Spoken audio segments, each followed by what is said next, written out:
So we will start without them. All right. So as you guys may already know, so our topic for today is language of mathematics. Okay. So without a further delay, let's start. So here are the intended learning outcomes for this module. So we'll talk about sets, sequences and strings, relations, equivalence relations, matrices relations, and then functions. All right. So first, let's start with set. So what is a set? So basically, it's any well-defined and unordered collection of objects called elements or member of the set.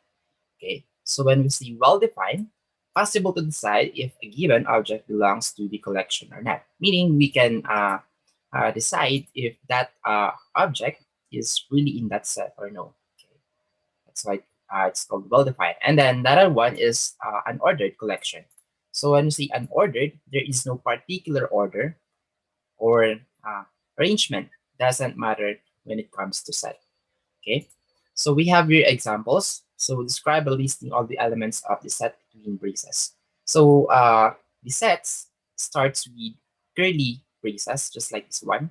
Okay. And then anything that is inside of that curly bracket, which is separated by a comma, those are the called elements. So as you can see right here, we have a set wherein it contains 11, 12, and then 30. Okay. So each of those number, we call those elements. So we have 3 elements in total of this example. For the second example, so as you can see right here, we have a picture wherein this one is maybe an apple. I'm not sure if this is really an apple.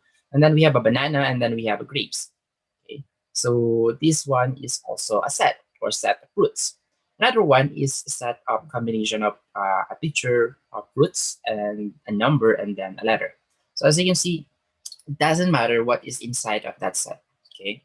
So as long as separated by a comma, each one of those are one element. So we have here a total of 5 elements, 3 elements, and then 3 elements. Right? So those are examples of sets. So the next thing that you need to know about sets is the notation. So here's the symbol for the notation, wherein this one is actually a Greek letter, wherein the name of this one is epsilon. Okay, so it is used to denote an element of a set. Okay, so if we have this one to denote an element of a set, so we have the opposite of that one, which is not an element. Okay, so this one is the same symbol with an epsilon, but with a slash on it. So this one denotes that the object is not an element. Okay, so we have an example here. So 3 is an element of S. So here with this one as 3 is an element of set S. Okay, so for you to be able to appreciate what is this symbol, so we have here an example. So set of all positive integers less than 4. Okay, so meaning it is any set that is less than integers, which is less than 4. So we have here 1, 2, 3. So as you can see right here, it says here order is not important. So you can arrange this one in any order that you want. So as long as you have met the requirements, which is less than 4 or integers less than 4. So we can have 1, 2, 3, 2, 1, 3, 3, 2, 1, and so on and so forth. And we also have here B, wherein the same, wherein it is also following this restriction, wherein it's only positive integers less than 4. So we have here 1, 2, 1, 2, 3. So as you can see, all of our numbers or all of our elements inside of our set is not more than 4. Okay. And if you're going to take a look on this one, it says here A is equal to B. Why is that? So if you're going to take a look on the set A, okay, this one is like individually 1, 2, 3. But for this one, it's 1, 2, 1, 2, 3. So you may have already noticed that if there is a repeated elements inside of the set, that doesn't really matter, okay? Because in a set, if there is a repeated element, okay, or a repeated value, so you can just remove those and then retain the individual unique elements. So as you can see right here, letter A or set A is equal to set B, okay, regardless of how many repeated elements of inside of that set. All right. So next one, here is the basic properties of sets. So sets are inherently unordered. So just like what I've said a while ago, arrangement doesn't matter. Okay, so as you can see right here, we have ABC, ACB, BAC, BCA, and so on and so forth. So all of those are just equal with each other. Okay, order doesn't matter in a set. Okay, so all elements are distinct or unequal. So multiple listings make no difference. So if A is equal to B, then ABC is also equal to AC. Why is that? Because again, A and B has the same value. Wherein, since they have the same value, you can just remove this A or you can just remove this letter B. So that is why this ABC is equal with AC. Okay, wherein A has a distinct value and then C also has a distinct value. So same with this one, so they could be equal with BC, AA, BA, BC, CC. So as you can see, most of those sets contains only two elements. Okay, if ever you're going to simplify. Okay, so we can simplify a set by eliminating the repeated elements inside of it, and then just retain one distinct element. Right? So did you guys get this one up to this point? Is everything clear? Yes, sir. Yes, sir. All right. So if you have a question or clarification, yes. All right. So if you have a question or clarification, so feel free to ask me anytime or as soon as possible. Okay. I don't mind getting interrupted while having our discussion. So it's okay to me. Okay. All right. So the next one here are the examples of set. So we have number one, the set of V. Okay, so here's the variable for the set V of all vowels in the English alphabet. So it can be written as, so anyone who wants to answer number one, so you can use our chat box to answer number one.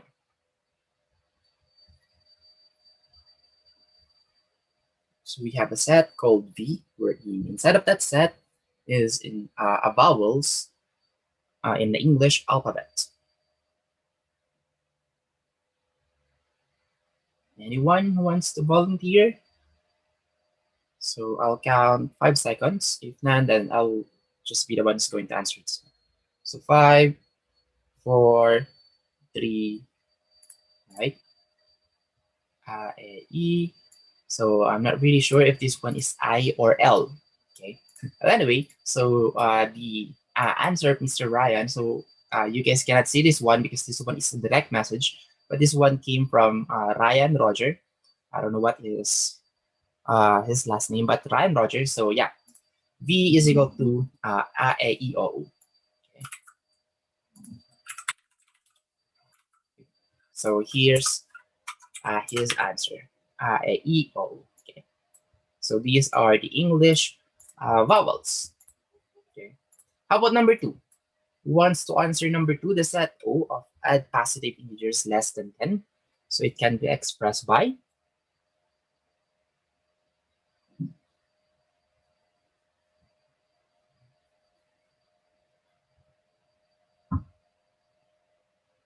positive integers less than 10. Anyone? So, right, so coming from Miss Chelsea, so it's 13579. Okay, but then again, since this one is a set, so you have to complete your answer. So it should be, oh yeah, something like that. So just like the answer of Mr. Ulmano. So a set O, wherein it contains element of 13579. Right, so that's the correct answer for number two. How about number three? Set C, a positive integer is less than 100. So it can be denoted by,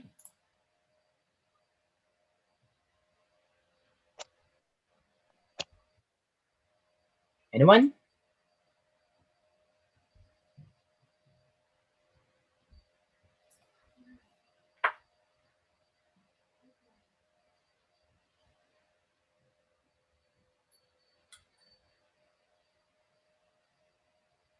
Who's trying to answer number three? Is there someone? So that my waiting time is worth it. Because if none, right, so coming from Miss Ian Cariel, and Mr. Kirk, and then Mr. Reister. So all of you got the correct answer, okay? So instead of listing every element, so you can actually have, a triple dot, meaning it's incrementing by one from, so where do you get that incrementing by one? So from your first three elements, so 1, 2, 3, okay? And then counting up to 99, all right? So the three of you got it correctly, okay? So very good. So that's how you uh, make a set out of a statement, right? Okay, so we have another example here. So we have letter A, wherein it's contained 1, 2, 3. So elements can be written as 2 is an element of A or 4 is not an element of A. So as you can see right here, this is our sample set, wherein this one contains or can be denoted as 2 is an element of A. Okay, because it is true that 2 is really an element of A because it's inside of that set. But for 4, okay, as you can see right here, this one is a symbol wherein it is not an element because we cannot find this 4 inside of set A. Okay, simple as that.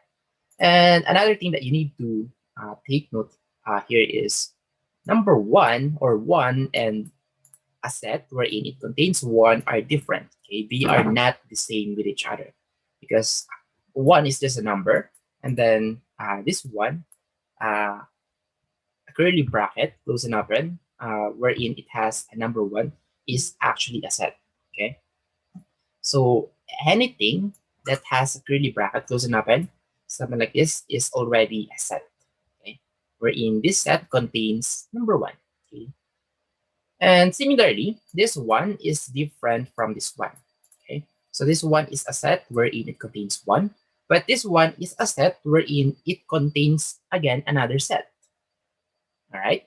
So if you're going to analyze this one, for 1, okay, or for set wherein it contains 1, 1 is an element of this set.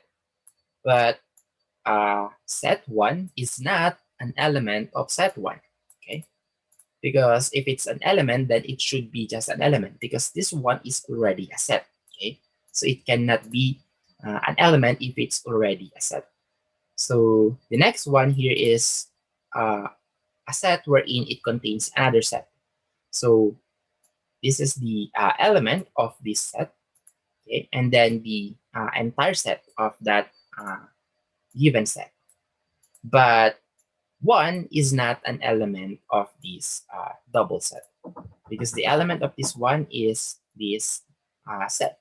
Okay, so they are not the same. Okay, so we cannot simplify this one wherein just eliminate the other bracket and then just have number 1. Okay, so you cannot do that one in a set.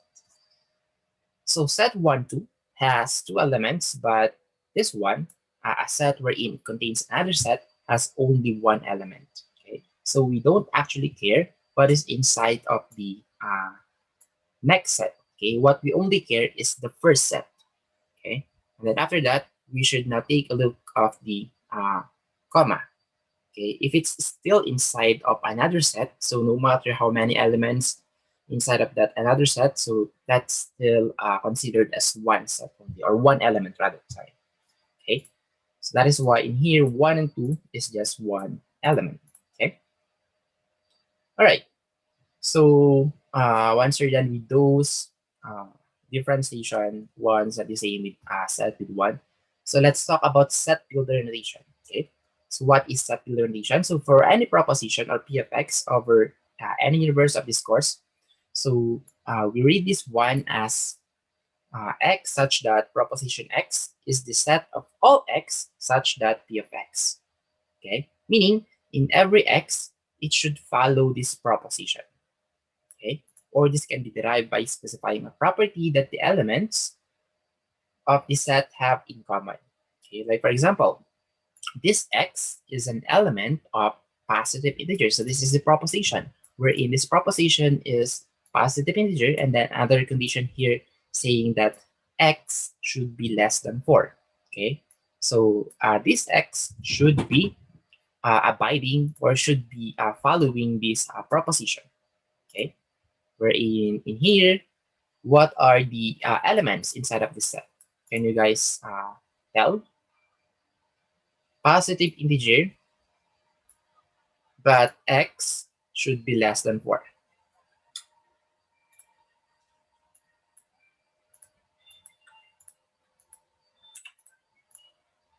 Anyone?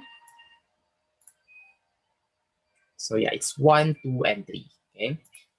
Or if you want to have a complete answer, it should be something like this. Okay, how about number 2? X is a letter in the word byte. Okay, so in here, we have the word byte. So in here, maybe you could just say B, Y, D, E, because what we're trying to follow here is the letter in the word byte.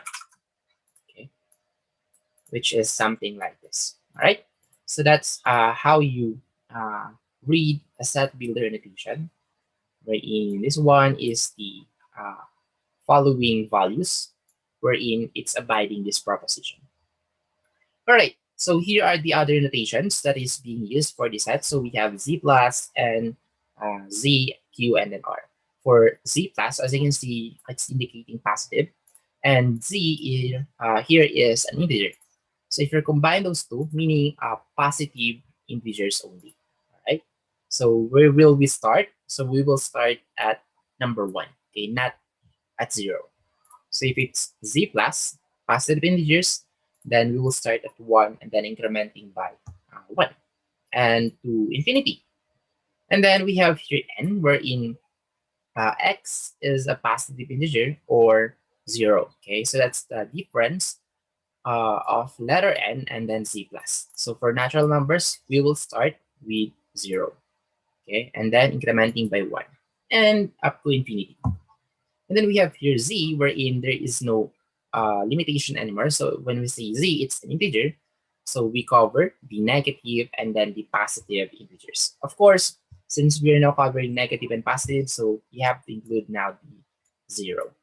Okay, so there is another one which is not included in here. So we have z minus, wherein it is only considering negative integers. So in that annotation, you will start at -1 and incrementing by -1 and to infinity, of course. And then we have here letter q, which is the rational number. Okay, so as you can see, we have here a rule for us to be able to say that this one is really a rational number. So for letter P, it should be an integer, okay? And then for letter Q, it should be also an integer. But take note that your Q must not be equal to 0, okay? Because if your Q is already equal to 0, then that is not a rational number anymore. If you're going to put that one in our calculator, it will give you a math error, okay? So the same with this one, so we can have a fraction a for the numerator and then b for the denominator, wherein b should not be equal to 0. Okay, so that's the only limitation for the rational number, right? And then the last one here is the r, which is the real number. So can you guys tell what are the real numbers?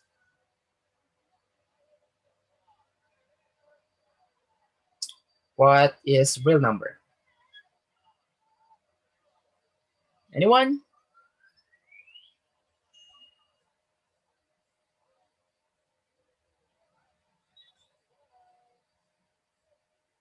Hello? Can you guys hear me? So again, this is a direct message coming from Mr. Ryan. I don't know, Ryan ROG. I don't know, Ryan Roger. So any number that we can think of, such as irrational numbers. So actually, any number that you can imagine. Okay, so it could be pi, imaginary number. Those are real numbers. Okay, everything or any number that you guys can think of, those are real numbers. All right. So we have here empty set. All right. So basically from the word itself, empty, meaning it doesn't contain any element. Okay, so it can be represented by this set wherein it contains nothing. That's why it is called empty set. Or you can represent that one by using this one. Okay, we call this one a null set. Okay, null set. Okay, so it could be empty set or null set. So they are just the same. Okay, so we have example here for number 1. X is an element of real numbers and x squared is equal to -1. So it says here, you can substitute or you can replace any x value as long as it's real number. So can you guys think a number wherein it would make this expression equal with each other?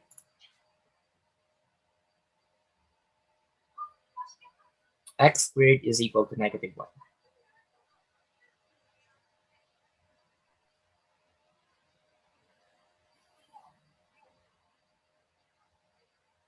Anyone?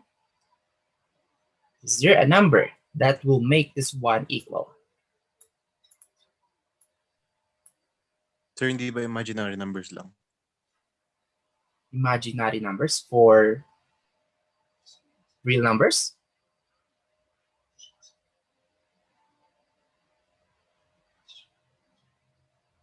Is that what you're asking? Hindi, sir. What I mean is it's not possible kasi imaginary numbers are not real numbers. Imaginary numbers are not real numbers. Really? Isn't it that imaginary numbers are under irrational numbers? Let's check. Real numbers.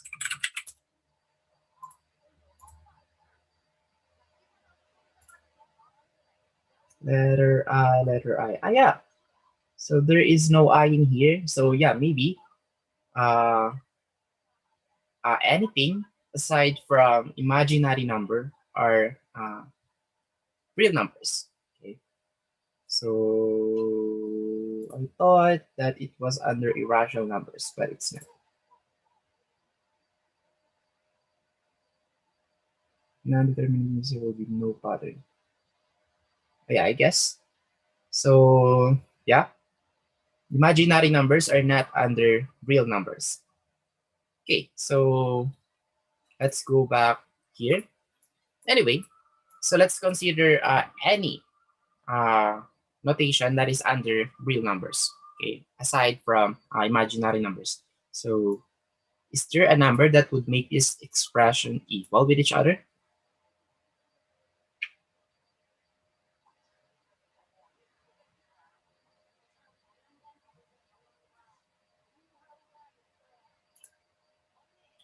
Hello? Are you guys still there? Sir, yung buong notation o yung ano lang, x squared is equal This one to only. -1? X squared is equal to -1 only.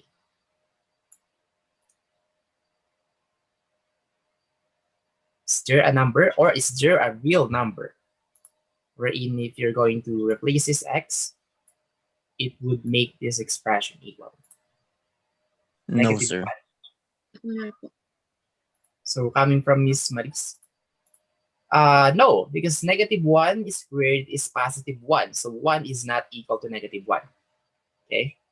So any other answer?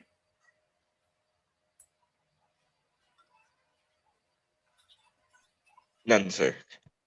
Okay. Simple as that. None, right? So that is why this one is under the example of empty set. Okay. So you can just put here empty set or null set because we cannot think any number that is or that would make this expression equal with each other. Okay. How about number 2?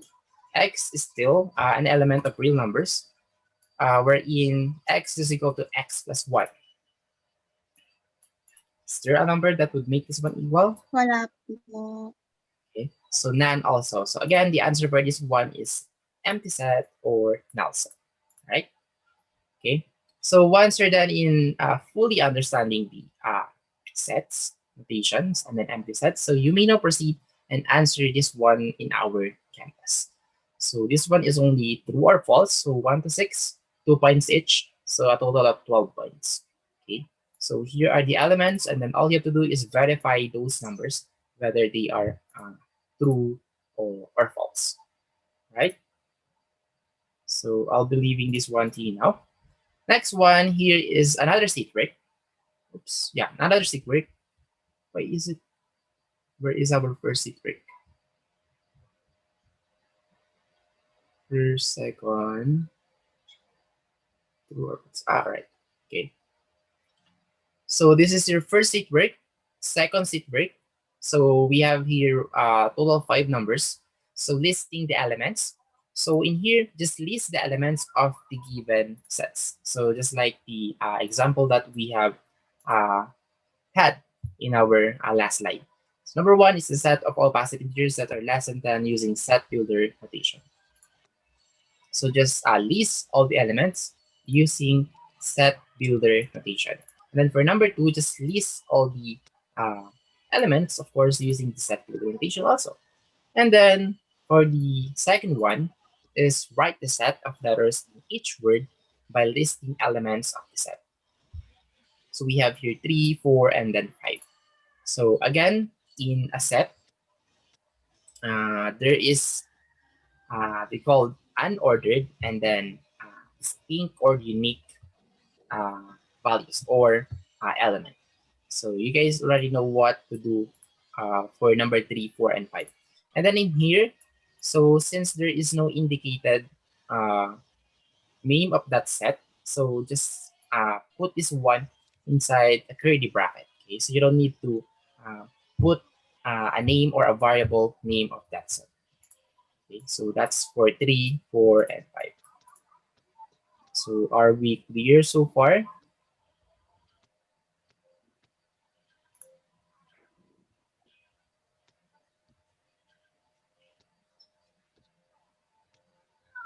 Clear or no? So any clarification? So let me know so we can discuss it now.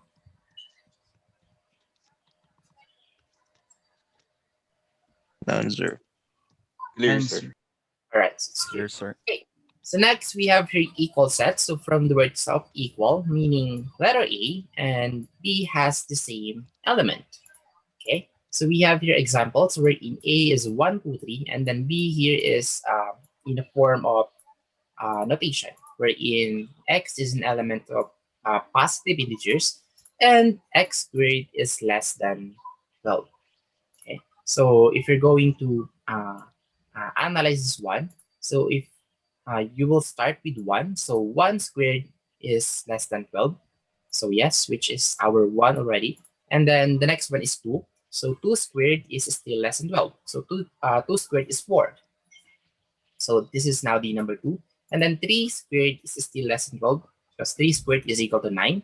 So it is now the number 3. But once you substitute here number 4, so 4 squared is 16. So in that case, 16 is not less than 12 anymore. So in that case, you have to stop now. So whatever the elements that you have listed, which is okay with this rule or call this one restriction, okay, then that's the only elements that you can write. Okay, so that is why A is equal to B or set A is equal to set B. So we also have this next example wherein the set A contains 3 elements, so basic, Pascal, and then Ada. And then letter B is Ada and basic and then Pascal. So as you can see, they have the same content, it's just that different arrangement. So again, in set, arrangement doesn't matter. So we could say here that A is equal to B or set A is equal to B. So the same with this one. So we have here for the left expression 1, 2, 3, 4. And then for the right side expression, so x is an element of integers where x should be greater than 0 and x should be less than 5. So it's any integers, but we have another condition wherein x should be less than 0. X should be greater than 0 and then x is less than 5. So those numbers are only 1, 2, 3, and 4, right? So in that case, left side expression is now equal with right side expression. Okay. So did you guys get this one so far? Is it clear Yes, or sir. it's good then? Next, we have here subset of set. Okay. So this is a symbol for subset. So when we say subset, it is any set that is under a set also. Okay. So that is why we call it subset. Okay. So every element of A is also an element of B. So if that's the case, then A is a subset of B because all of the elements of A can be found on set B. Okay, so that is if X is an element of A and all X is an element of B. Then A is a subset of B, or A is containing B. So this can be written as A subset B. Okay. So the only logic here is as long as all of the elements of this set can be found on this another set, okay, that one is already a subset, right?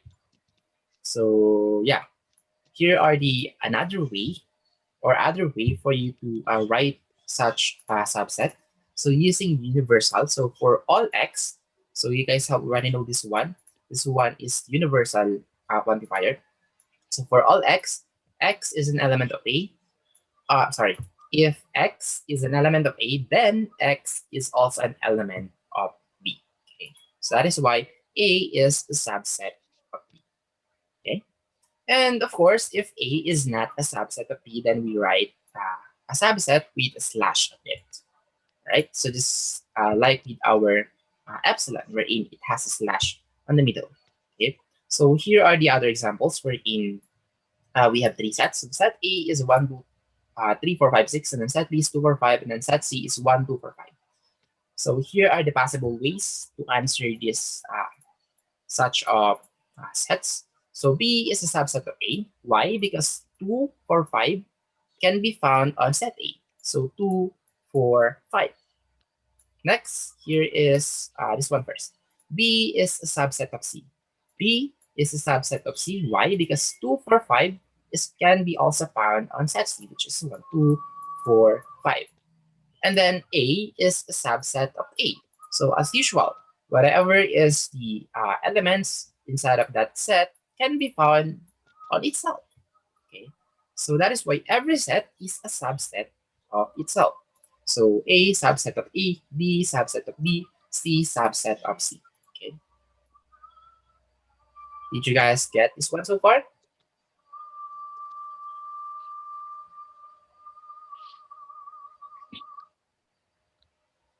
Yes po. All right. So again, I'll just summarize that one in one sentence. As long as all the elements of this set can be found on this set, then this set is a subset of this set, okay, or our mother set or our superset. All right, simple as that. All right, since we now only have 1 minute, okay, so we will stop right here for now, and then we will just continue the rest on the part two. Okay, so goodbye for now, and see you on part two. Okay, just wait for the link. So goodbye.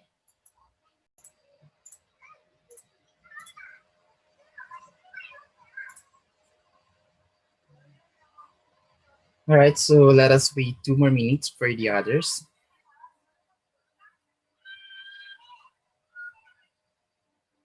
Oops, I guess all of you are already in here. So 17 participants. So may we now continue our discussion? Hello, are you guys already there? Yes, sir. Yes, sir. Okay. So I hope the others who didn't answer are also already in here.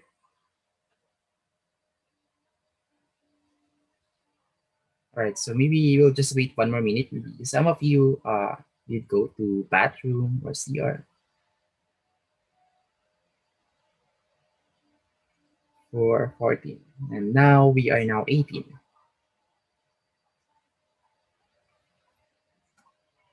Right. So let us now continue our discussion. So we have just finished one subset of a set. So do you guys have any question or clarification so far? None, sir. What? Answer. All right. So none. Okay. So let's now move on to the next one. So we have here Venn diagram. So we have here the it's used to show the relationship between sets. So we have here circles. So we have this Venn diagram and then this Venn diagram. So those Venn diagrams are named after British logician John Venn. So maybe he's the one who have an idea how to create such diagram wherein it's called now Venn, right? So as you can see right here, A is a subset of B.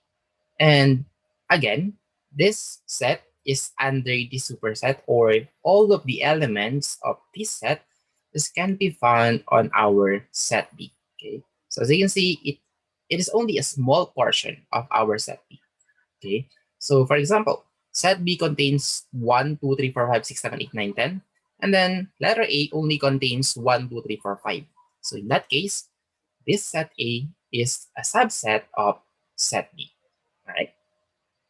And the other one here is set E and then set B, wherein they have their own distinct elements, and then some part of it are common. Okay, so maybe there's 2 or 3 elements wherein they are common with each other. So that's why they've intersected with each other. So later on, we will discuss what is intersection, union, and so on and so forth. All right. So first, let's discuss more about subset. So subset examples. So what are the subsets of set A 1, 2, 3? Okay, so here are the solutions. So all of those are the answer for this set A. Okay, so we will start with empty set. Okay, because initially there is a part wherein it's empty and then it's just filled up by element 1, element 2, and then element 3. All right, so that is why we have here an empty set as part or as a subset of this set A. And then, of course, 1 is a subset of set A, 2 is a subset of set A, 3 is a subset of set A, 1 and 2 is a subset of set A, 1 and 3 is a subset of set A, 2 and 3 is a subset of set A, and then 1, 2, 3 is a subset of set A. Or again, subset or any set is a subset of itself. All right. So as you can see, we've just put all of the possible combinations of the elements wherein we call that one subset, right? So did you guys get this one so far? How did we arrive with those solutions? Yes, sir. Yes, sir. Yes, sir. All right. Good. Next, we have your subset example number 2. So let A and empty set be a set. Thus, empty set is a subset of set A, just like what we did in here as our first answer. So for number 3, if A is a subset of B, then B is a subset of A, then we can see that A is equal to B. Okay. Or A is a subset of B, or it's right in here. So that's why A is equal to B. Anyway, we have here an OR wherein A is a proper subset of B, which is denoted by A a proper subset B. Okay. So in the proper subset, actually I wasn't able to put any definition of proper subset here. But when I say proper subset, okay, let's change this one. It's not or, okay, because A is not a proper subset of B. So there's a correction in here. We can only say that it's a proper subset if it's not completely the same with our superset. Okay, so all of the elements, for example, all of the elements of set A should be able to find or should be able to found on set B, but there are some elements of set B that cannot be found on set A. So that's our minimum requirements when it comes to proper subset. Okay, so the word proper should be literally under. Okay, the superset should be literally under with our proper subset. Okay, they cannot be equal with each other. Okay, so A should not be equal with B. B should not be equal with A. Okay, our superset here should have more elements than our proper subset. All right, so there should be at least one that is cannot be found on our proper subset. All right.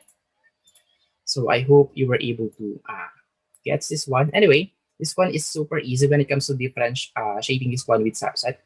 Just look for more examples on the internet. Okay, since I wasn't able to add more example for the proper subset.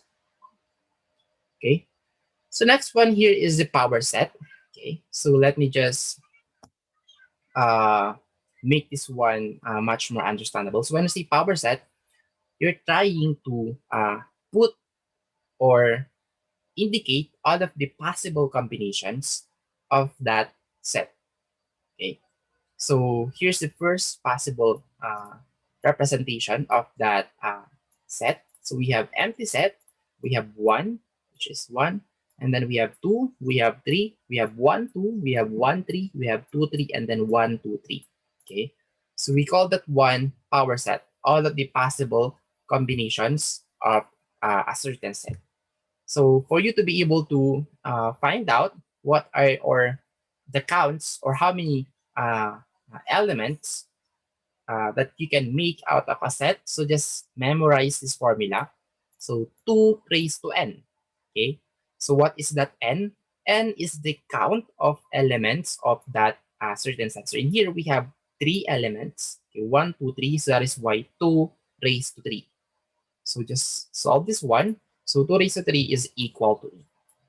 So if there is an empty set, okay, so 2 raised to 0 is equal to 1 because any number that is raised to 0 is 1.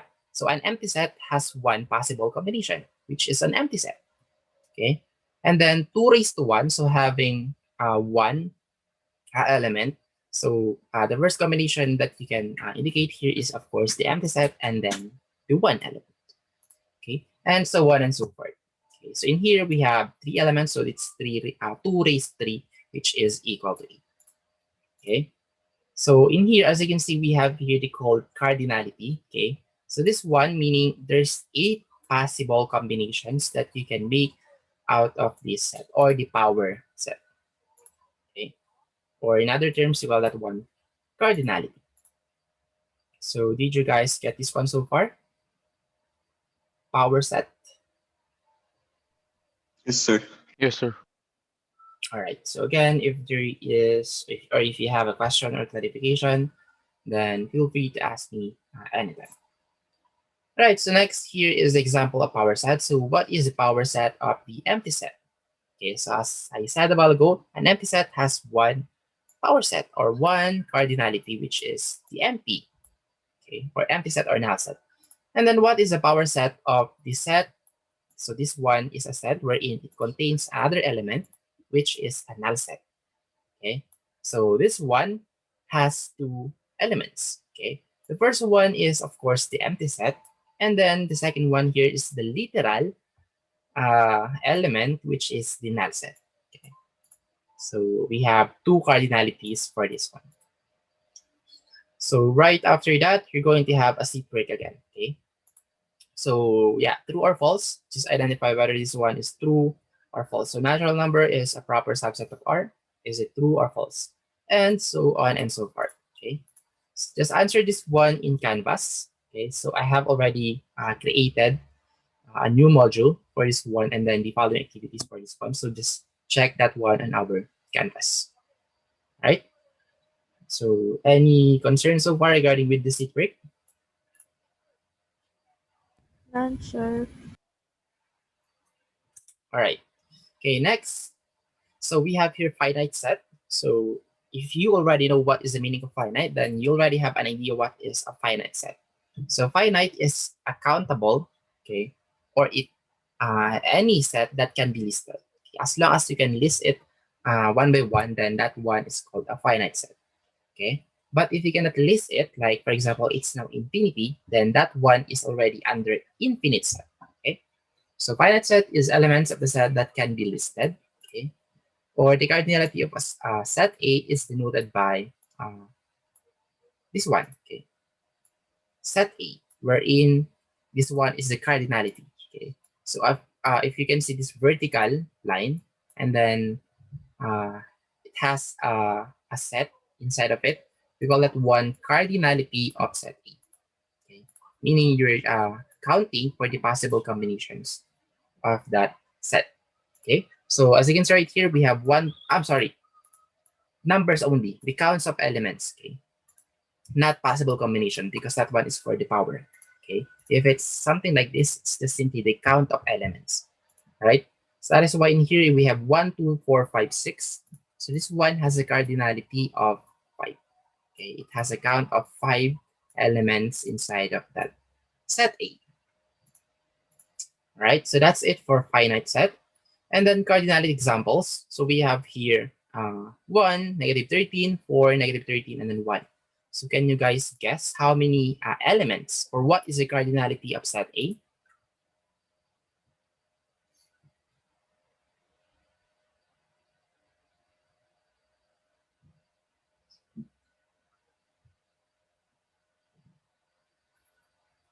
Anyone who can answer number 1? What is the cardinality of set A?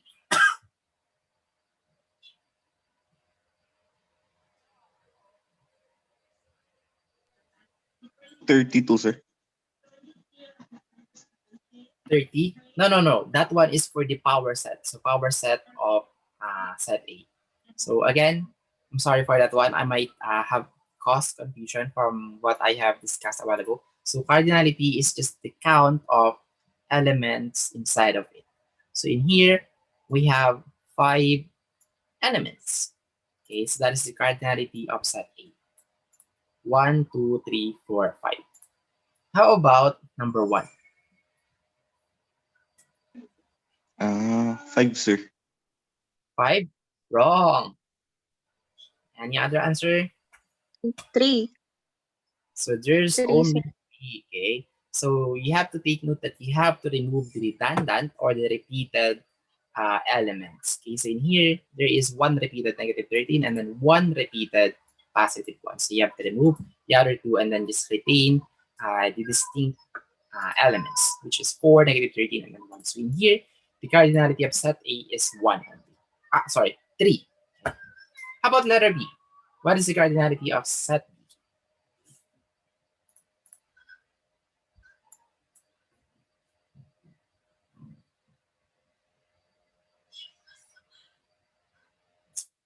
Anyone? Cardinality of set B. So there's only 3. Yeah, that's right. So this number 3 and then this element here. So again, if there is a set inside a set, we don't care how many elements or what are the elements inside of that set. This one is just one element. And then the last one is a null element. Okay. So 1, 2, and 3. How about number 3?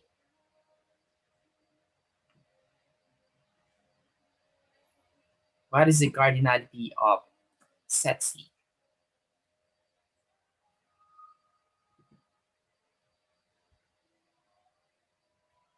1. Okay, so that's different with power set. So if it's power set, then this one has one element. But since what we are asking here is the cardinality, we cannot count anything. Then this one has a 0 cardinality. Okay, so this one is 0. How about number 4?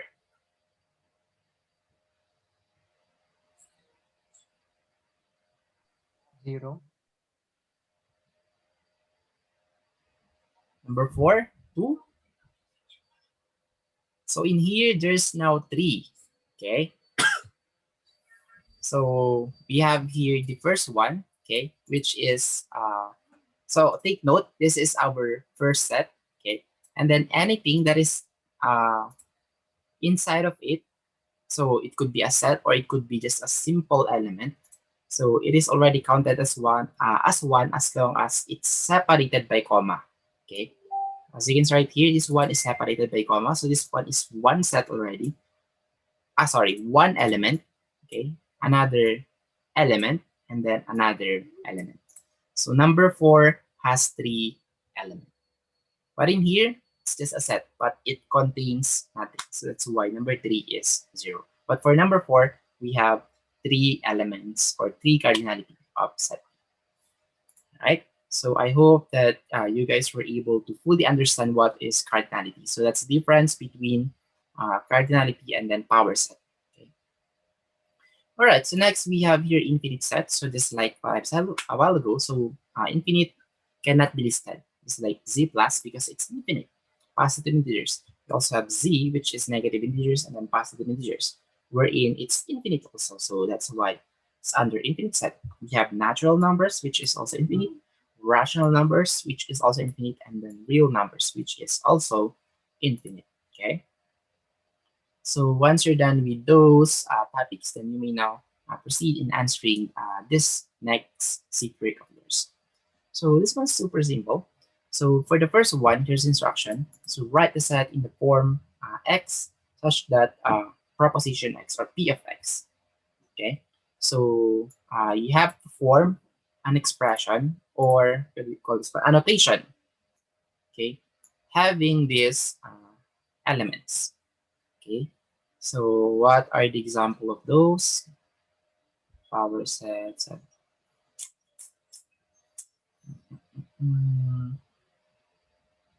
This one. Oops, not this one. This one. Okay. So you should create something like this, wherein it should only contain 2, 4, 6, 8, 10. Right? The same with number 2. So this is actually like a bonus already. Okay. But in annotation form. Okay. IEO. And then 1, 8, 27, 6, 4, 1, 2, 5, -2, -1, 0, 1. Okay. And then the next one here is if A is equal to 3, 7, 12, find the cardinality of A, power set of A, and then the cardinality of power set of A. Right? So in here, so for the first set work, let's just go back on that one.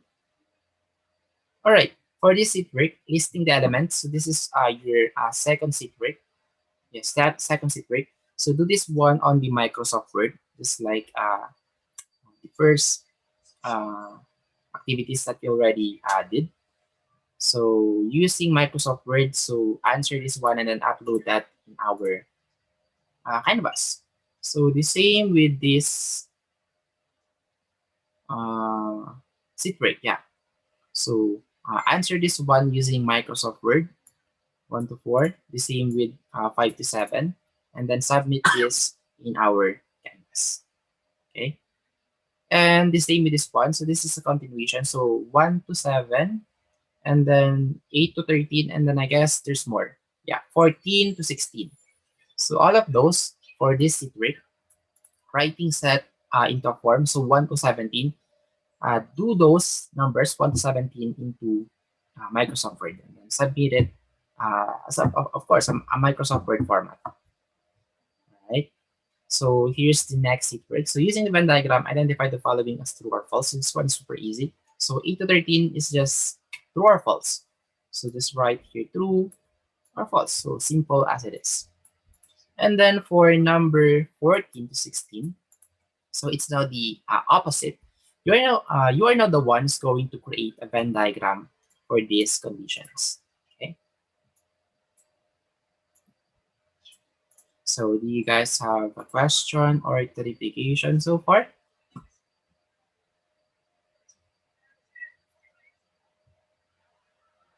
Answer. So here's the first one, 1 to 7. Here's the second one, true or false. And then here's the third one, 14 to 16, drawing or creating a Venn diagram.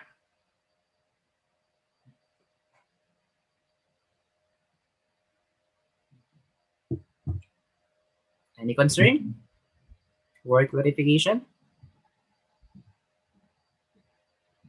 None, sir, none. Okay, so if ever that Wala po. okay, that's good. So if ever that the instruction is not clear or you cannot understand what are the things that you need to do, so feel free to ask me on my Canvas account or to my Facebook account. Okay. All right. So next one here is operations on sets. So under operations on sets, we'll discuss union, disjoint union, intersection, set difference, complement, symmetric difference, and then Cartesian product. So for some of these, we have already discussed some in our Math 100. So maybe you already have an idea what are those. So first one here is union. Okay. So when we say union, it's set of consisting of all elements that belong to A or set A or set B. So you can denote this by A and then U or union B is equal to X is an element of A or X is an element of B. So for you to be able to understand this one a little bit more, so we have here the Venn diagram wherein A union B. So we have here the distinct elements for set A and set B and then their common elements. Okay, so we have here the example. So set A contains an element of A, B, C, E, F. And then set B contains an element of B, D, R, S. So all you need to do when we say union, so just combine them. Okay? Just add or just simply combine them. Okay, all of the elements of set A and then all of the elements of set B. Okay, so A, B, C, E, F, and then B, D, R, S. And then the next thing that you need to do, since this one is a set, okay, so you have to remove the redundant elements. So in here we have a repeated element, which is letter B. So letter B only. So you only have to have one letter B only. So you have to remove the other B for this A union B.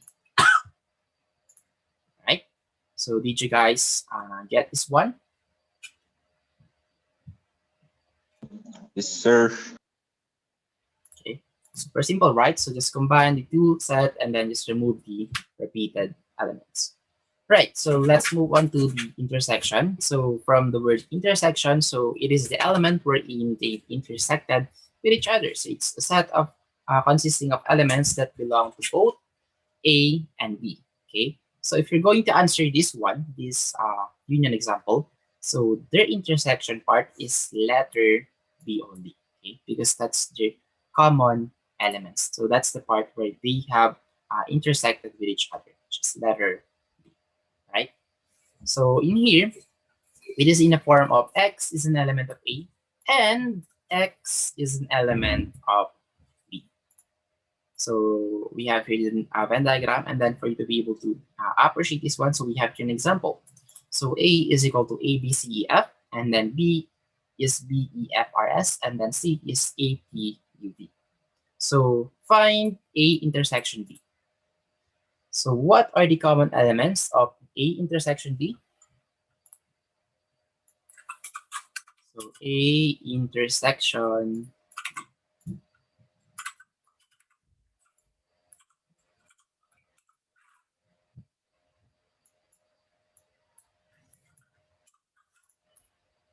So what are those elements? So where did they intersect with each other?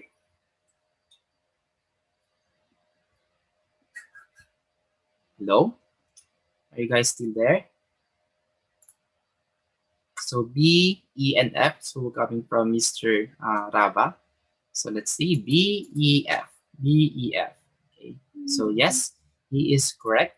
So B, E, F. Okay.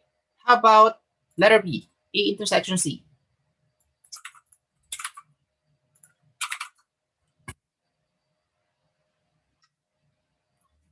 So coming from Miss Maxine, very good. So letter A only. Okay. How about letter C? So B intersection C.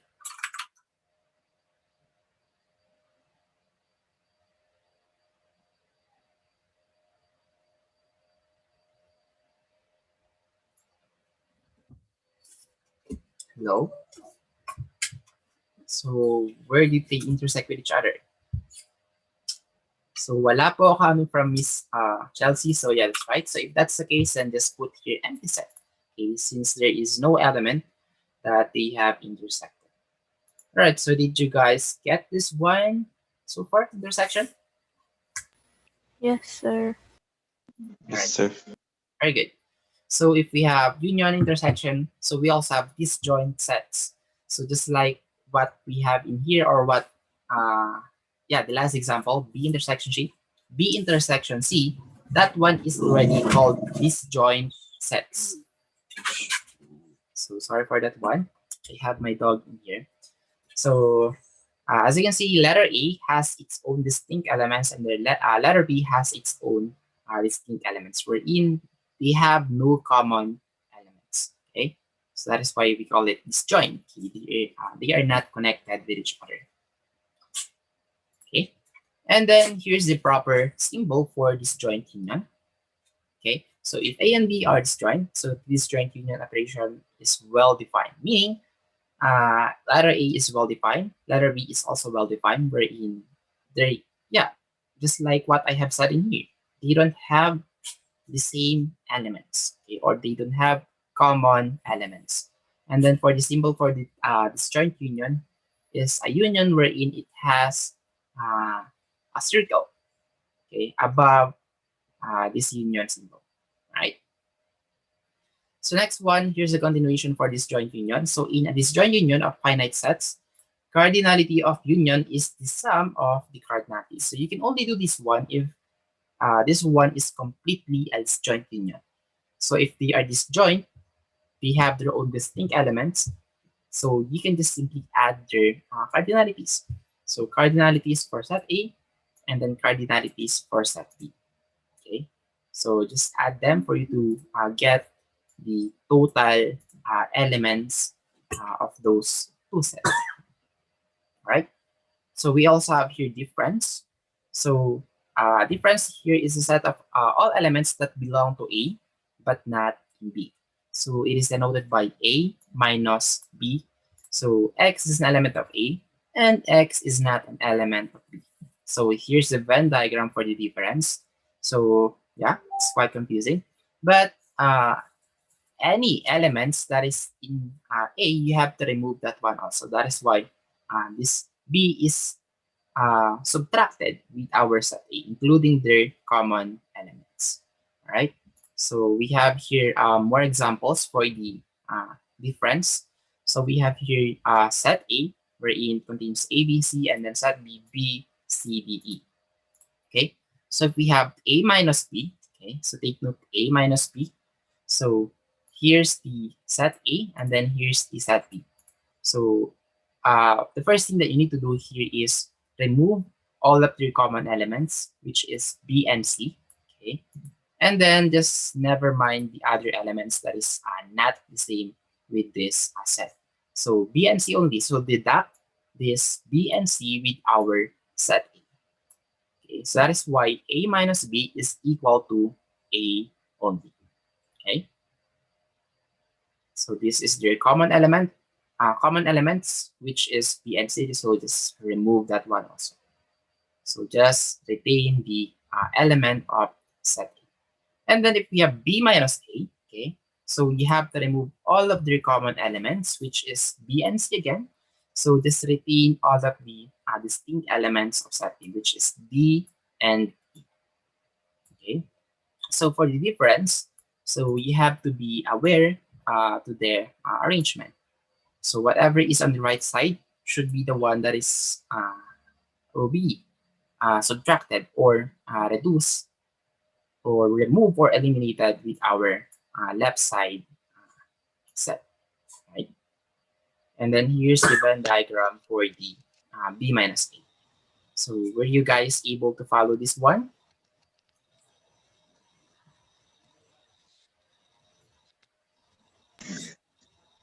Yes, sir.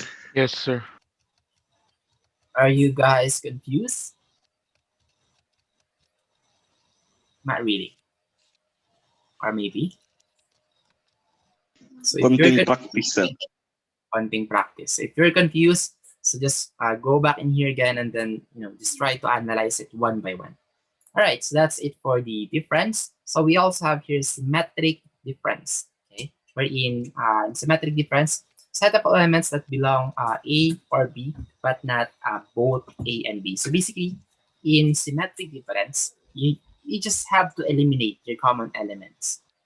Okay, so here's a symbol for symmetric difference: A, X, or B. Okay, wherein X is an element of A, X or X is an element of B. Okay, so we have more example for each one. So we have here set A, B, C, D, and then set B is A, C, E, F, G. Okay, so what are their common elements? So we have here letter C and letter A. Okay, so just remove those elements and then just retain their distinct, unique elements. Distinct na unique pa. All right, so anyway, so we have here B, D, E, F, and G. So we have removed their common elements for symmetric difference. Did you guys get this one? Yes, sir. Right, so in here, arrangement doesn't matter. So it could be B, X, or A X, or B. Doesn't matter. So we have here also complement, okay, or in loss of logic, we call this one negation, okay. So universal set U A is denoted by this one, okay. So X is not an element of A, okay. If ever we have this A complement, okay. So basically, if you have this set A, and then if you're going to negate this one, so of course, just get everything aside from this set A, or the opposite of the set A, which is the complement A. Okay. So as you can see, we have here a boundary wherein we call this one universal set. So from the word itself, universal, it's like the universe. Okay. So imagine this one as the earth, and then if you're going to complement the earth, so anything aside from earth, okay, which is this entire shaded yellow, right? So did you guys get this one or no?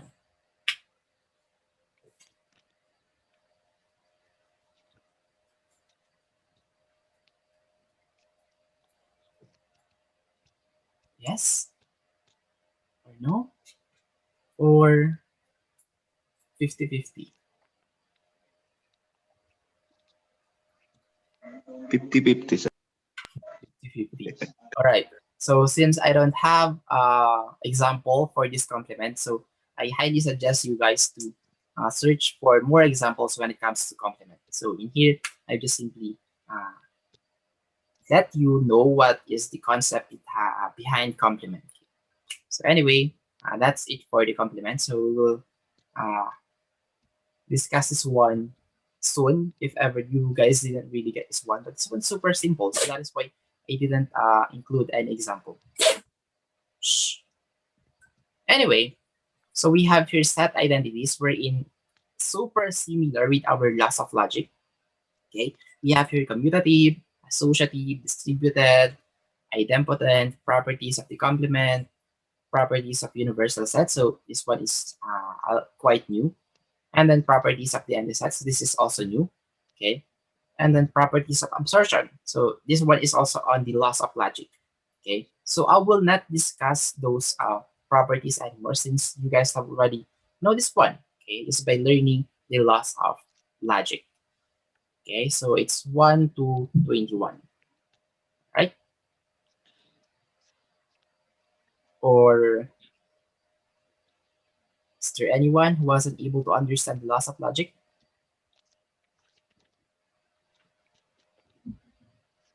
All right, so I guess none, because if there is, I'll just scold you, okay? Meaning you didn't really study at all. Okay? So those are the fundamentals of our module 1.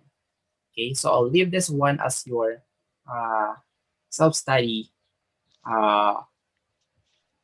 rules or properties.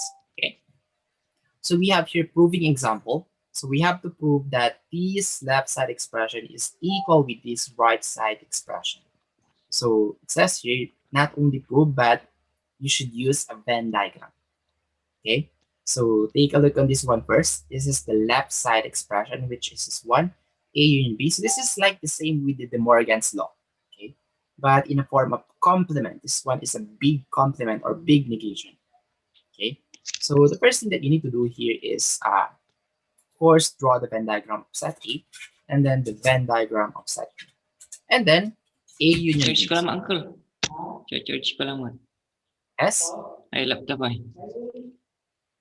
So, pakimute na lang yung mic pag hindi ginagamit para hindi nakaka-distract.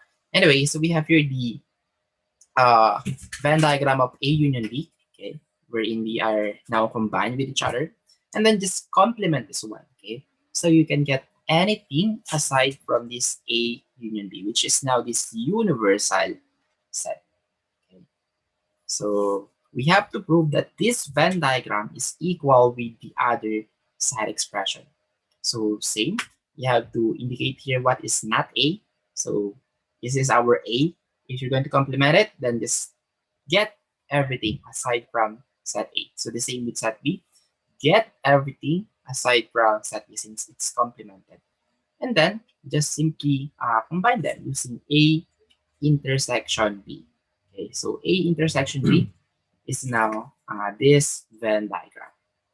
So in this case, this right side Venn diagram is now equal with this left side expression, or left side Venn diagram, sorry.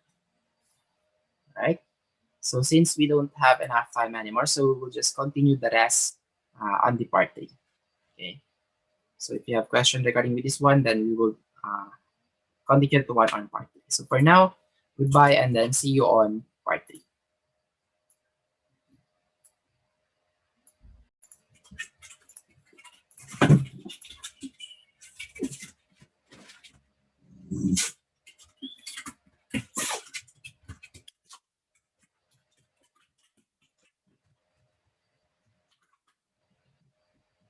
So while waiting for the others, you guys have a question or a clarification?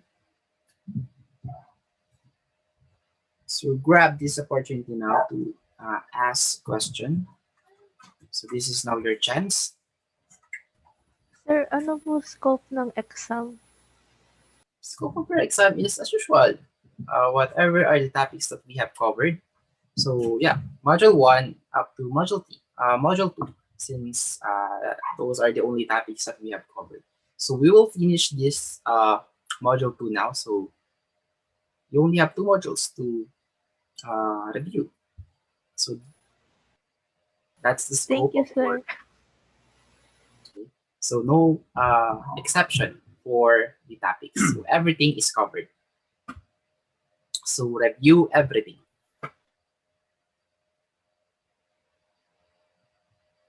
Okay, 15. So last 1 minute. So before we were 18, so I don't know what happened to the other 3.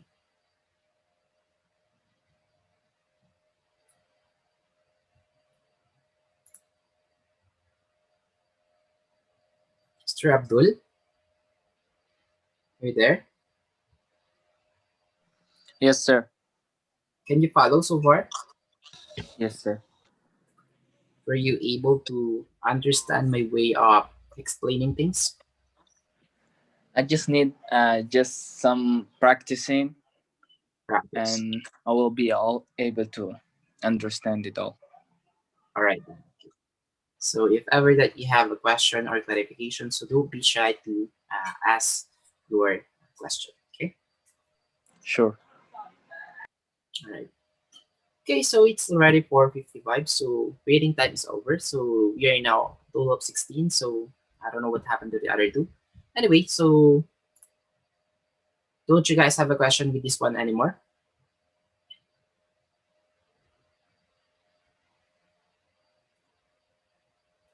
On how did we prove that this left side expression is equal with the right side expression using a Venn diagram?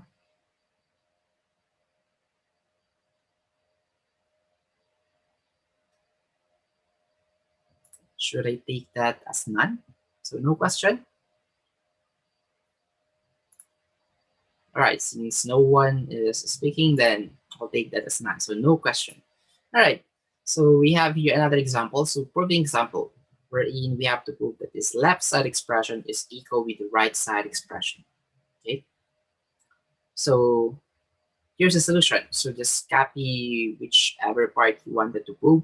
So in this part, we have started with left side expression. So we have to come up with this right side expression using this expression.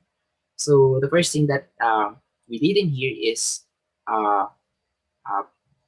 is mixed with annotation expression wherein x is an element of A, intersection B, union C. Okay, I was about to say and then or. Okay, but in here in module 2, we call this one intersection and then union. Okay, then after that, okay, so what is the next thing? So yeah, this one now is now converted into loss of logic, wherein intersection is equal to end. Right? So x is an element of A and x is an element of B union C. Okay, so this union is equivalent to or. So that is why we now have this kind of expression wherein we just distribute this x element inside or this closing up in parentheses. So x is an element of A and X is an element of B, or X is an element of C. All right, and then distribute again this one, okay, into our close and open parentheses. So we now have here X element A and X element B, which is now this one. And then the next one here is or X element A and X element C. Okay, so I'm skipping the word is an element to make it shorter. Okay, I'm just reading this one element. So from here we have now arrived to here. So we've just used distributed properties. Okay, and then from here we can now call this one remove the notation. Okay, so just remove the X element. So just retain the A and then transform this back from end into intersection, and then just remove this one and then B. And then this or is union, and then again just remove the X element, and then we will now have A, and then this end is intersection, so just put here intersection and then C. All right, so that's how we prove that this left side expression is equal with your right side expression. So did you guys understand this one? Step-by-step solution? Yes, sir. Or just a little? Medyo, sir. Medyo. Okay. Medyo lang, sir. It would be better if you would, would be honest with your answer. So I won't get angry even though you're going to say, sir, I didn't understand anything at all. Could you please try to explain it one by one? Okay, so I'll be gladly to help. Okay, so no problem with me. Okay, so do not fake your answers. All right, so we have your proving example number 3. So we have to prove that this A intersection B is equal to A union B. Okay, so as you can see, this one's like big complement. So what is the opposite of intersection? Of course, union. Okay, so this one is super similar with the laws of logic. So from here, we have to prove that this left side expression is equal with the right side expression. So we just copy this one, and then again, just add the notation like X is an element such that blah, blah, blah. So X is not an element of A intersection B. So this not here is the entire negation. Okay, and then we've now like put the negative outside, and then retain the X element A intersection B. And then from there, we have transformed this intersection into end. Okay, and then it's like distributing this X element into this expression or closing up in parentheses. So X is an element of A and X is an element of B. And then from there, we have distribute, okay, this negated symbol. So X is not an element of A, and then this N became or, and then X is not an element of B.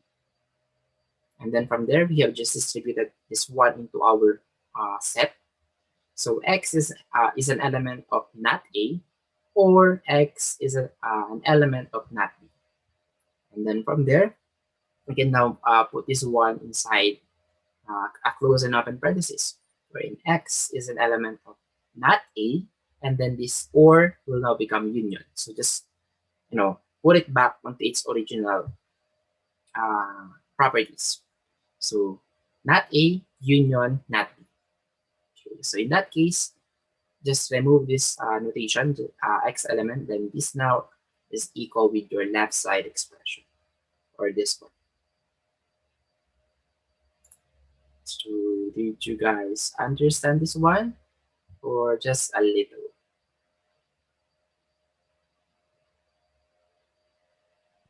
Nakuha naman, sir.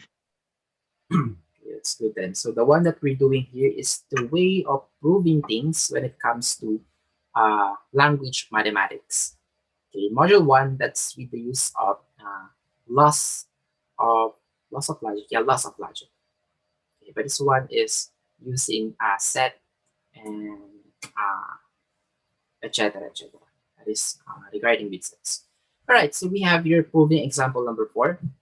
So I will not explain this one to you anymore. So this is the last proving example. Okay, So I will leave this one to you as your self-study assignment. Okay, but of course, not graded, since this one is just an example. Okay, and then after you have fully understand the proving example number 1 to number 4, then here's your secret for this one.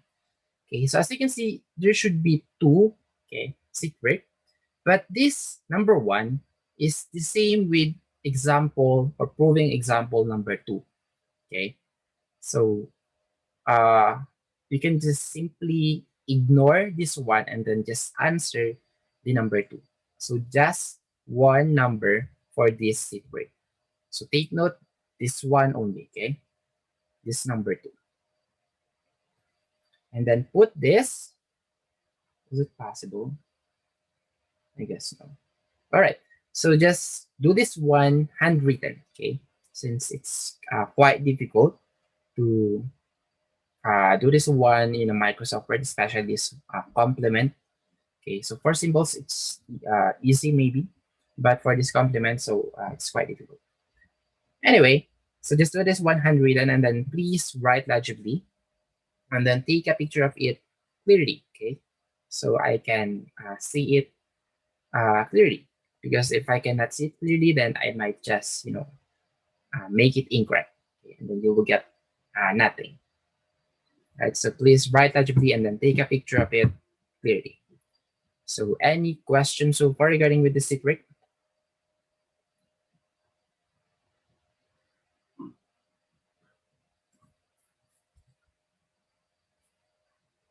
Question or clarification? Sir, pwede po i-scan? Scan? Yes, sir. Yeah, pwede naman. But with the use of your phone, so the same, it's like taking a picture.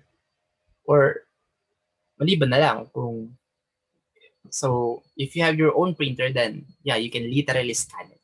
So you can have a better clarity of image. Thank So you, yeah, sir. any other concern?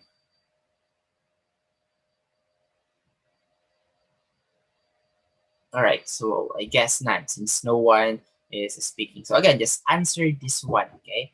Number 2, okay? Just remove or disregard this one. All right, so we have here Cartesian product, okay? So in Cartesian product, just simply the multiplication of this ordered pair to this ordered pair, okay? So for example, let x and y be sets. So the Cartesian product of x and y can be written as x times y. So it denotes the set of all ordered pairs x, y, where x is an element of x and then y is an element of y. And then just take note that the ordered pair of elements written as AB is not is considered distinct from the ordered pair BA, meaning this AB is not equal or not the same with BA. Okay, because your first ordered pair in here, or the first element, okay, in ordered pair is your x coordinate, and then the second one is the y coordinate. Okay, so in other words, actually, we call this one domain and then the range, and then this is again another domain and then another range. Okay, or the other terminology says that this one is the domain and then this one is the codomain. Okay, at the end of those, they are just the same. And then, so of course, credits to Mr. Venn Diagram, since he's maybe the one who contributed with this Cartesian product. Okay, so he's a mathematician who's involved with this Cartesian product. Okay, so let's have example number 1 for the Cartesian product. So we have this set and then another set. So we have set x and then set y. So for set x, we have 1, 2, 3, and then set y, we have AB. So we have to find the x times y. So again, this one is super simple. Just multiply the two coordinates or the two set. So as you can see right here, just use the FOIL method. Okay, so we have 1a, 1b, 2a, 2b, 3a, 3b. So it's like distributing. Okay, so these are all of the ordered pairs of x times y. How about y times x? Okay, so in this case, just make your y in here your domain and then your x as your range. So this one first before this one. So A1, A2, A3, B1, B2, B3. Okay, simple as that. And then for x times x, so just multiply it to itself. So we have 1, 1, 1, 2, 1, 3, 2, 1, 2, 2, 2, 3, 3, 1, 3, 2, and then 3, 3, which is now this one. And then for I mean y times y, so just multiply the y to itself. So we have AA, AB, BA, and then all right. So that's how a Cartesian product works. Okay. So again, just take note again that x times y is not equal with y times x because they have different coordinates or they have different domains and then range, right? And then if you want to get the cardinalities of x times y, so you can just simply get the cardinality of your this, let's say this set, and then the cardinality of the other set. So just multiply them. So as you can see right here, we have 2 and then 3. So 2 times 3 is 6. So just count this one. So 1, 2, 3, 4, 5, 6. So yeah, that's how you identify the possible combinations or elements of those two ordered pair. All right. So any questions so far regarding with this one?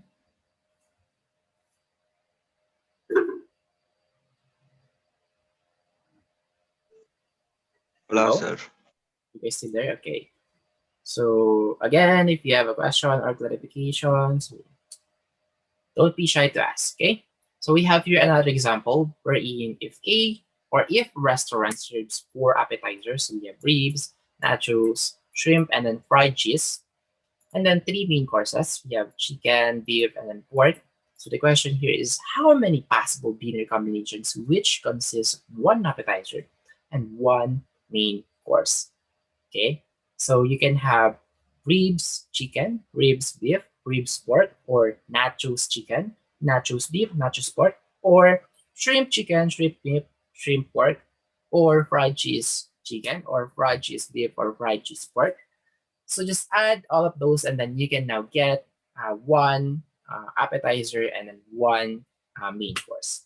But since we have this formula wherein you just need to multiply their cardinalities, so A times M, so we have 4 appetizer and then 3 main courses. So 4 times 3, we have 12 possible dinner combinations. Okay, so did you guys get this one or no?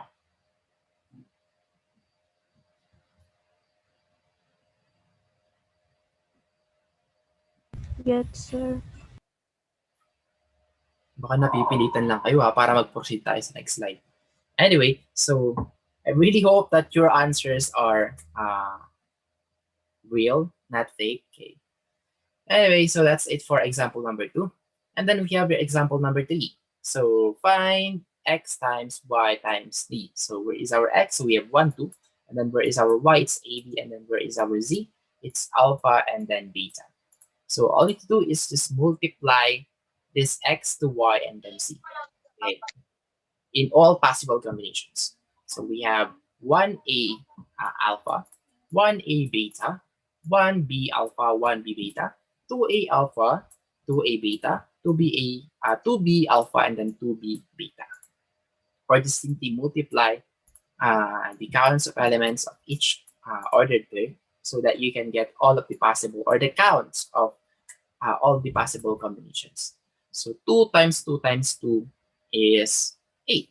So if you're going to count this 1, there's also 8 possible combinations. Right?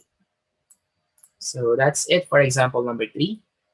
And then we have here another example wherein this one is null. Okay, when you say null again, there is no element inside of it or just an empty set. So an empty set contains 0 elements. So any number that is multiplied to 0 is of course 0.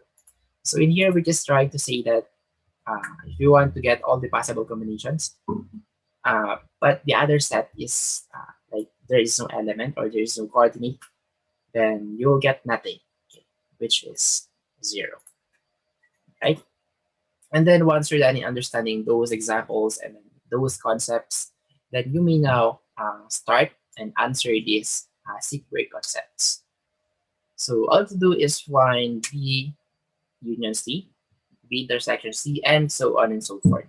So here are the sets or the elements of those sets. So 1 to 10, 2, 3, 6, 8, and then 3, 5, 4, 8. So I'll give you guys 10 seconds to look onto this one. So do you guys have a clarification or question so far?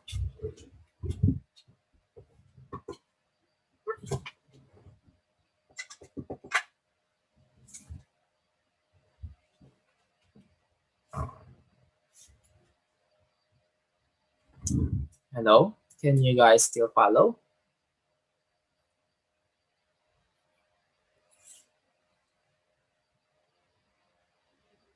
Or were you guys lost and now super confused?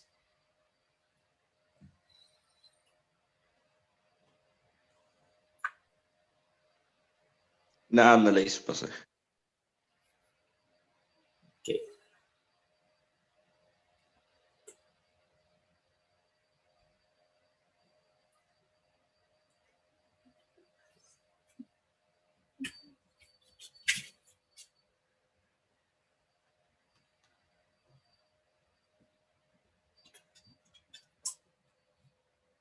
So if you can do this one using Microsoft Word, then please do so. But if you cannot do it completely using Microsoft Word, then feel free to do it handwritten. Right? Just make sure that you write it legibly so that I can understand it properly.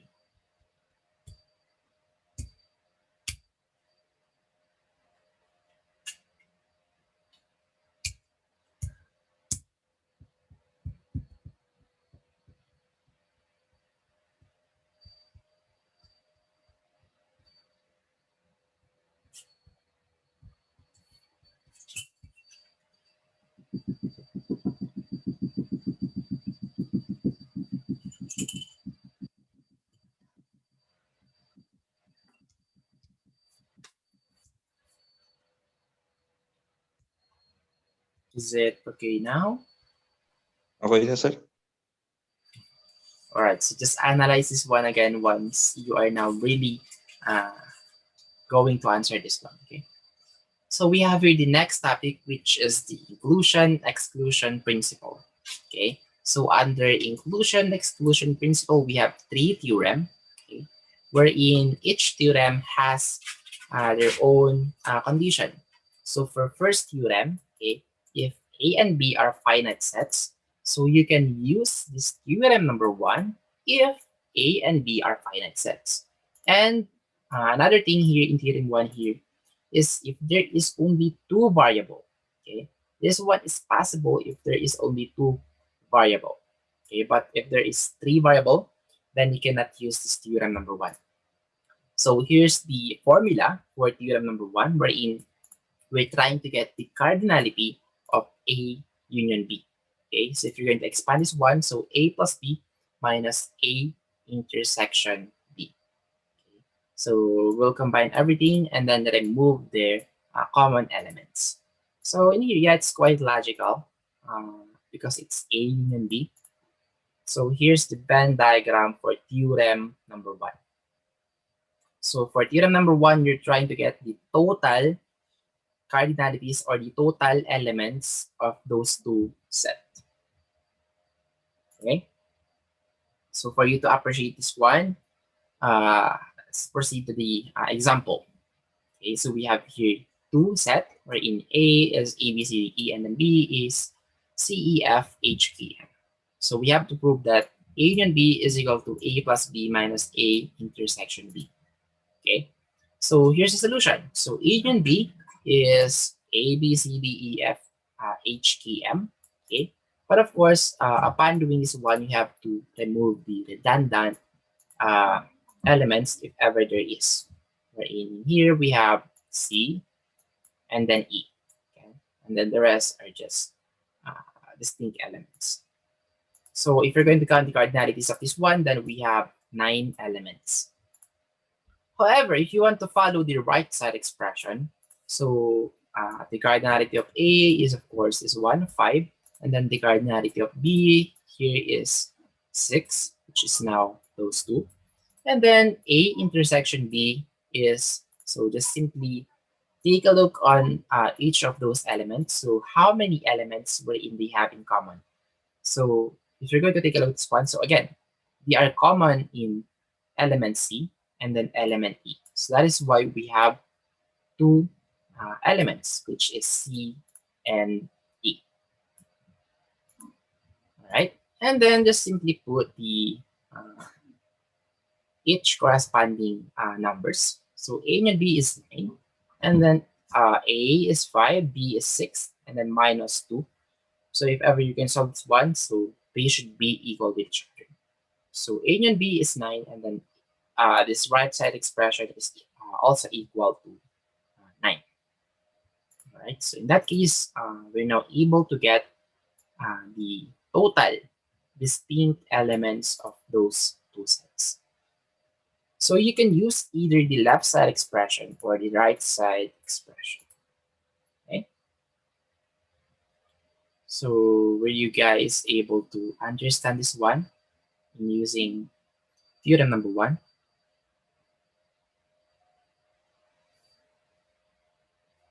So theorem number 1 is the simply A union B.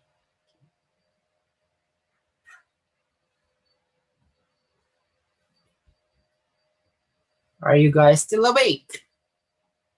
Are you guys still Yes, sir. listening? Yes, sir. Yes, sir. Yes, So, sir. how is it?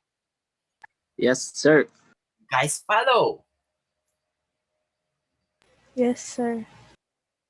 Nantok kayo ah. Bale, bear with me. We now only have 8 slides. So this is for the theorem number 1. We have here another example for theorem number 1 so that you guys know where to use such theorem. So a computer company wants to hire 25 programmers to handle systems programming and 40 programmers for application programming. So of those hired programmers, 10 will be expected to perform jobs of both types. Okay. So the question here is, how many programmers must be hired if those are the count of people that will be needing? So here's the solution. So let A be the set of system programmers, and then let B the set of application programmers. And then we have here the A intersection B, which is both will perform both types of job. So at the same time, he is a system programmer and then an application programmer. Okay, so for you to be able to get the total distinct count of programmers, so you have to apply the theorem number 1. So in here, the right side expression is more useful. So letter A is 25, which is for the system programmer. And then letter B here is the 40 programmers. And then just remove the common elements, which is the A intersection B, which is the both will perform both types. So 25 plus 40 minus 10 is equal to 55 programmers. Okay. So these are the total programmers that we need to hire for us to have or to fulfill those counts of applicants or programmers. So were you guys able to follow at least 20%? So before we were 50-50, maybe right now just 20%. 40, sir, 40. 40%, okay. That's good. At least there's 40%, almost 50%. So again, the essence of this theorem number 1 here is to get the total distinct elements of both set, okay, which is now applied to sample problem number 1. All right, so let's proceed to the theorem number 2, which is if A and B are disjoint, sets such that A intersection B is equal to null, then you can now use this theorem. Okay? So they must be disjoint, meaning they have or they must have their own distinct elements. Okay? They must not have common elements. That's why A intersection B is null. So there should none. Okay. So we have here an example. Let A, B, C, D, and then B here is E, F, G. So this one is like super simple. It's like, call this one needless to say. Okay, so they have individual elements and then individual elements. So just simply add those two, and then that's now the total count of elements. So 4 plus 3 is equal to 7.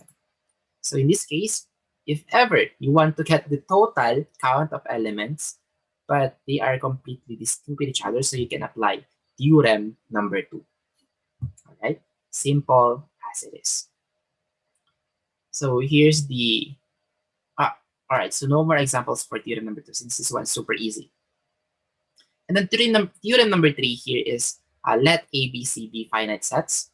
So in theorem number 1, so let A be finite sets only. But in here, we now have 3 variables. So if that's the case, then we have to use theorem number 3, wherein it has a longer right side expression. But in left side expression, so just simply the combinations or all of the individual or distinct elements of your 3 sets. So A union B union C.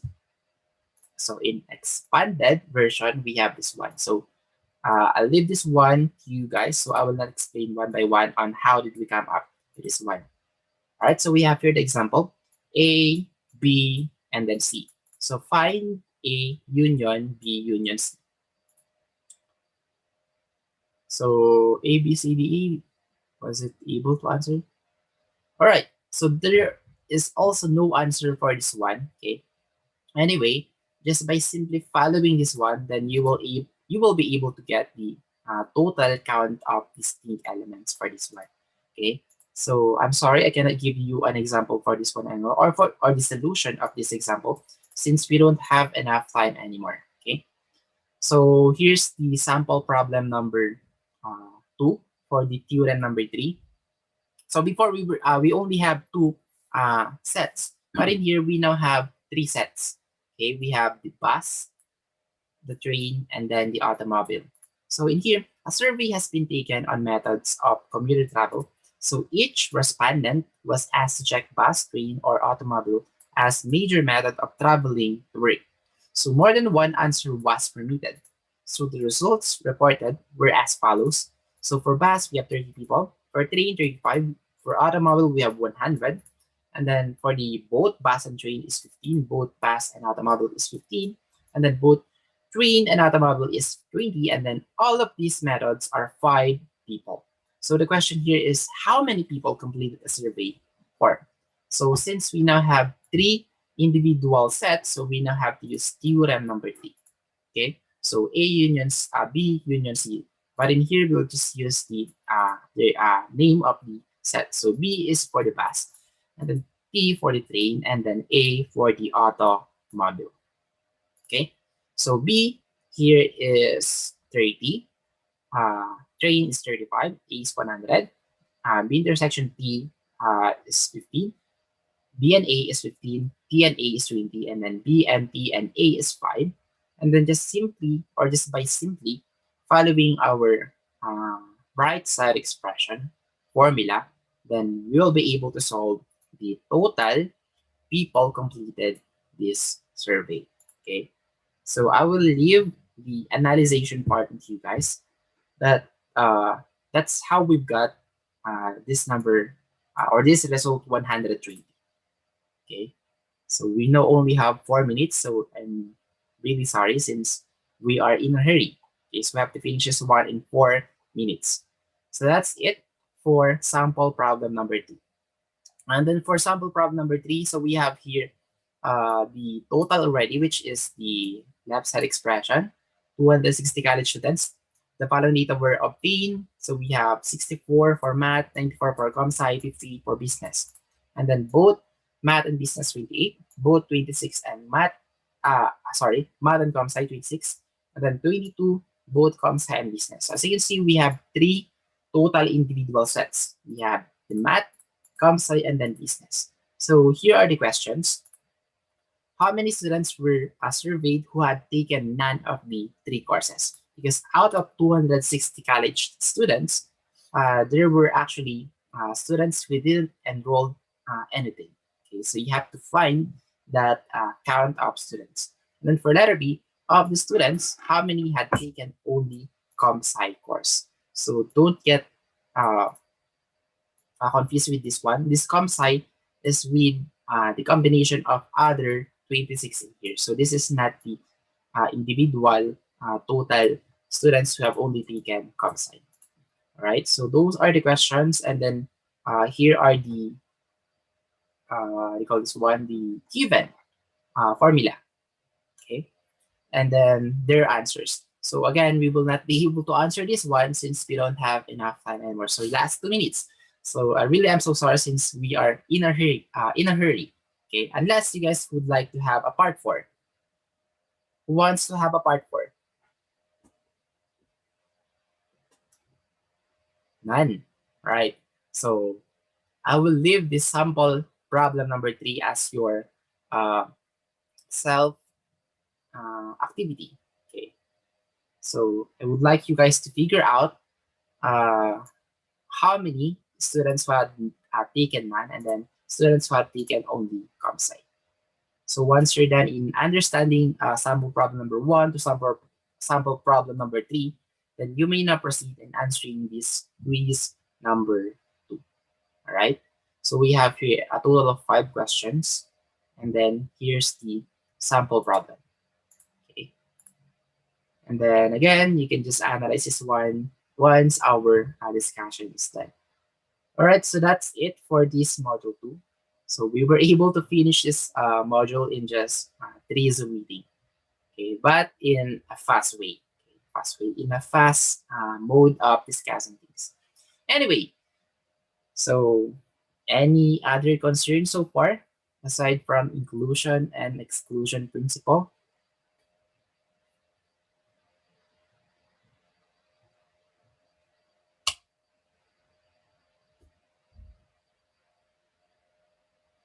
Hello? Are you guys still there?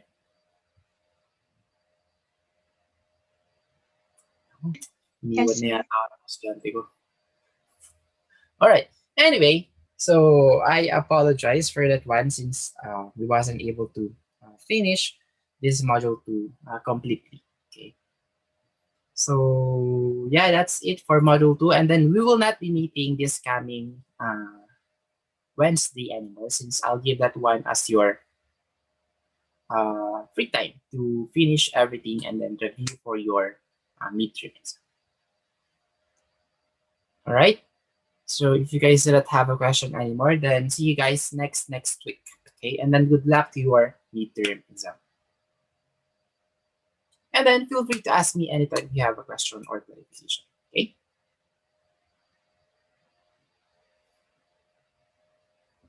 Goodbye. Bye, sir. Bye, sir. Bye, sir. Goodbye. Sir.